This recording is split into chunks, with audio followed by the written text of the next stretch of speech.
ಆಶಾ YouTube channel. ಇವತ್ತಿನ recipe ಬಂದ್ಬಿಟ್ಟು ಟಿಕ್ಕಿ ಪೂರಿ ಮಾಡ್ತೀನಿ. ಟಿಕ್ಕಿ ಪೂರಿ ಯಾವ ಥರ ಮಾಡೋದು ಅಂತ ತೋರಿಸ್ಕೊಡ್ತೀನಿ. ಅದಕ್ಕೆ ಏನೇನು ಐಟಮ್ಸ್ ಬೇಕು ಅಂತ ಇಲ್ಲಿದೆ ನೋಡಿ. ಇದಕ್ಕೆ ಚಾರ್ಲಿ ಅವ್ರದ್ದು ಸೇವ್ ಪೂರಿ ತೊಗೊಂಡಿದ್ದೀನಿ ನಾನು. ಅದು ಇನ್ನು ಆಮೇಲೆ ಕಡಲೆಪುರಿ, ಈರುಳ್ಳಿ, ಸೇವ್ ಪೂರಿ, ಕೊತ್ತಂಬರಿ ಸೊಪ್ಪು, sweet beta, green chutney, carrot, red chilli powder ಜೊತೆಗೆ ಉಪ್ಪನ್ನ ಆ್ಯಡ್ ಮಾಡಿದ್ದೀನಿ, ಮತ್ತು ಚಾಟ್ ಮಸಾಲ. ಇದಿಷ್ಟು ಮಾಡೋದಕ್ಕೆ ಬೇಕಾಗಿರುವ ಐಟಮ್ಸ್. ಟಿಕ್ಕಿ ಪುರಿ ಮೇಲೆ ಆನಿಯನ್ಸ್ನ ಹಾಕಬೇಕು.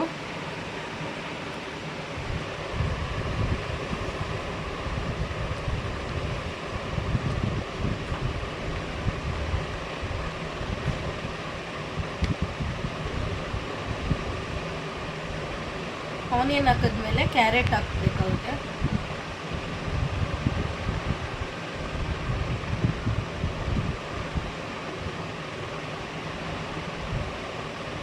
ಹಾಕಿದ್ಮೇಲೆ ಕೊತ್ತಂಬರಿ ಸೊಪ್ಪು ಹಾಕಬೇಕು. ನಿಮಗೆ ಅದು ಆಪ್ಷನಲ್ಲು, ಬೇಕಾದರೆ ನೀವು ಹಾಕ್ಬೋದು, ಇಲ್ಲಾಂದರೆ ಎಲ್ಲ ಒಟ್ಟಿಗೆ ಮಿಕ್ಸ್ ಮಾಡಿ ಕೂಡ ಹಾಕ್ಬೋದು.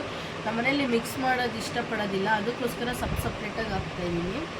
ನೀವು ಇದೆಲ್ಲ ಕೊತ್ತಂಬರಿ, ಈರುಳ್ಳಿ ಮತ್ತು ಕ್ಯಾರೆಟ್ನೆಲ್ಲ ಮಿಕ್ಸ್ ಮಾಡಿ ಕೂಡ ಹಾಕ್ಬೋದು. ಈಗ ಸ್ವೀಟ್ ಪಾನಿ ಹಾಕ್ತಾಯಿದ್ದೀನಿ, ಮೀಠಾ,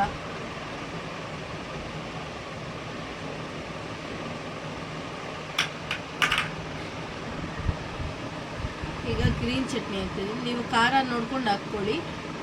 ನಾನು ಇಲ್ಲಿ ಸ್ವಲ್ಪ ನಮ್ಮ ಮನೆಯಲ್ಲಿ ಖಾರ ಜಾಸ್ತಿ ತಿನ್ನೋದ್ರಿಂದ ನಮ್ಮ ಮನೆಯವರು ಇದಕ್ಕೆ ಸ್ವಲ್ಪ ಖಾರ ಜಾಸ್ತಿ ಹಾಕ್ತಾಯಿದ್ದೀನಿ. ನೀವು ಖಾರ ನೋಡ್ಕೊಂಡು ಹಾಕ್ಕೊಳ್ಬೋದು. ಆಮೇಲೆ ಸ್ವಲ್ಪ ರೆಡ್ ಚಿಲ್ಲಿ ಪೌಡರು,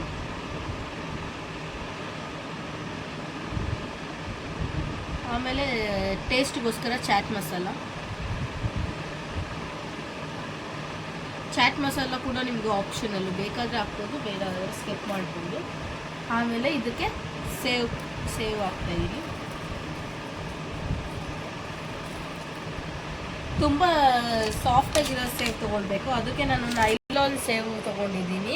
ಇದು ಬೇಲ್ಪುರಿಗೆಲ್ಲ ಯೂಸ್ ಮಾಡೋದು, ಇದನ್ನು ಟಿಕ್ಕಿ ಪುರಿ ಮಾಡುವಾಗ ನಾನು ಇದನ್ನು ಯೂಸ್ ಮಾಡೋದು.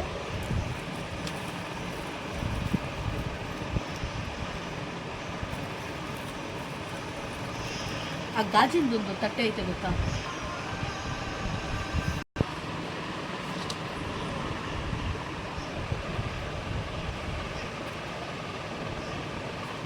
ಈಗ ಸರ್ವಿಂಗ್ ಬೌಲ್ಗೆ ಈ ಥರ ಹಾಕಿದ್ಮೇಲೆ ಈ ಥರ ಬರುತ್ತೆ. ಈಗ ಇದಕ್ಕೆ ಕಡಲೆಪುರಿನ ಆ್ಯಡ್ ಮಾಡಬೇಕು.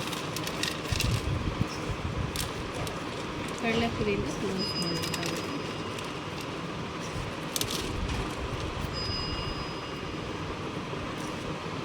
ಕಡಲೆಪುರಿ ಆ್ಯಡ್ ಮಾಡಿದ್ಮೇಲೆ ಸ್ವಲ್ಪ ರೆಡ್ ಚಿಲ್ಲಿ ಪೌಡರು ಮತ್ತು ಚಾಟ್ ಮಸಾಲನ ಇದು ಮಾಡಬೇಕು. ಕಡಲೆಪುರಿ ಇದು ಪ್ಲೈನ್ ಸ್ವೀಟ್ ಇರುತ್ತಲ್ವ, ಸೊ ಅದಕ್ಕೋಸ್ಕರ ಇದು ಮಾಡಿದ್ರೆ ಈಗ ಟಿಕ್ಕಿ ಪುರಿ ಸವಿಯಲು ಸಿದ್ಧ.